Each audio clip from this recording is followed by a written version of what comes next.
ஒரு அழகான ஒரு கடற்கரையொட்டி இருக்கக்கூடிய கிராம பகுதியில் ஒரு அம்மா தன்னுடைய குழந்தைங்களோடு வாழ்ந்துட்டுருக்காங்க.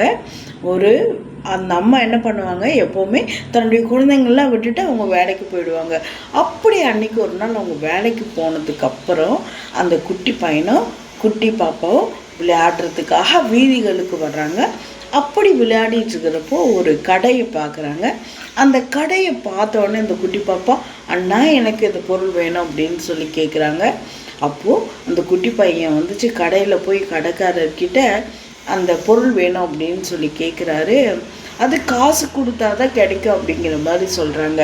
அப்போது காசா அப்படின்னா எனக்கு என்னன்னே தெரியாது, அம்மா ஏதாவது வாங்கிட்டு வந்து கொடுப்பாங்க, நாங்கள் சாப்பிடுவோம், அவ்வளோதான் எங்களுக்கு தெரியும் அப்படிங்கிற மாதிரி சொல்கிறாரு. சரி உங்ககிட்ட என்ன இருக்கோ அதை கொடுத்து வாங்கிட்டு போ அப்படின்னு சொல்கிறாங்க. அப்படி கொடுத்த அவர் தங்கிட்ட இருக்கிற என்ன இருக்குது அப்படின்னு தேடி பார்க்குறாரு. 3 கிளிஞ்சல்கள் இருக்குது. ஸோ அதை கடைக்காரர்கிட்ட கொடுக்குறாங்க. கடைக்காரரும் அதை வாங்கிக்கிட்டு அந்த பெண்ணுக்கு தேவையான பொருளை, அதாவது சாக்லேட் கேட்டிருக்காங்க, அந்த சாக்லேட்ஸை அந்த குழந்தைங்களுக்கு அவர் கொடுக்குறாரு. ஈவினிங் அம்மா வீட்டுக்கு வந்ததுக்கப்புறம் அம்மா அந்த சாக்லேட்ஸ் பேப்பர்ஸ் எல்லாம் பார்க்குறாங்க. பார்த்துட்டு இது எப்படி வந்துச்சு அப்படின்னு கேட்குறாங்க.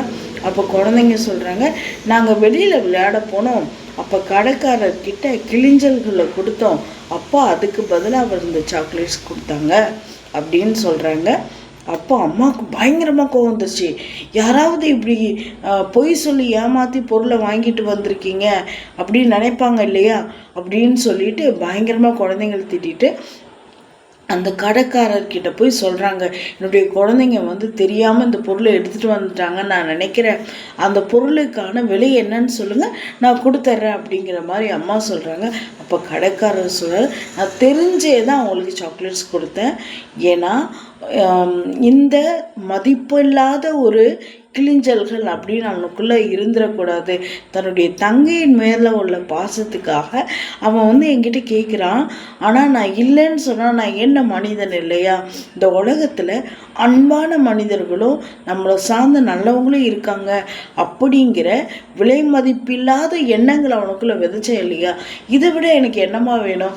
காசெல்லாம் ஒன்றும் வேண்டாம், உங்கள் குழந்தைங்க ஏமாத்தவும் இல்லை, அவங்கள காசு கூட இன்னும் தெரியாத அளவுக்கு இன்னும் புனிதமான ஆத்மாக்களாக நீங்கள் வளர்த்துட்ருக்கீங்க இல்லையா? உண்மையிலே உங்கள் அன்புக்கு ஈடு இல்லை அப்படிங்கிற மாதிரி விஷயத்த சொல்கிறாரு. அந்த அம்மாவும் நன்றி சொல்லிவிட்டு அந்த இடத்த விட்டு போகிறாங்க. அதாவது அம்மா தன்னுடைய குழந்தைங்க தப்பு பண்ணிட்டாங்களோ அப்படின்னு சொல்லிட்டு மளிகை கடைக்காரர்கிட்ட தன்னுடைய நேர்மையாக தன்னுடைய தொகையை கொண்டு போய் செலுத்தணும்னு நினைக்கிற அந்த தர்மத்தை சொல்கிறதா, தன் தங்கையின் மேலே உள்ள பாசம், தங்கிட்ட இருக்கிற கிளிஞ்சல்களை கொடுத்து பொருளை வாங்கணும் அப்படின்னு நினச்சேன் அந்த க்யூட் அண்ணனோட தர்மத்தை சொல்கிறதா, மளிகை கடைக்காரர் அந்த குழந்தைக்கு நல்ல விஷயங்களை தெரிஞ்சுக்கணும் அப்படிங்கிறதுக்காக சாக்லேட்ஸை கொடுத்தாரு இல்லையா? இந்த தர்மத்தை சொல்கிறதா, இதில் எந்த தர்மம் உங்களுக்கு ரொம்ப பிடிச்சிருந்துச்சு அப்படிங்கிறத ஸ்டோரி செக்ஷனில் கமெண்ட் பண்ணுங்கள். தேங்க்யூ.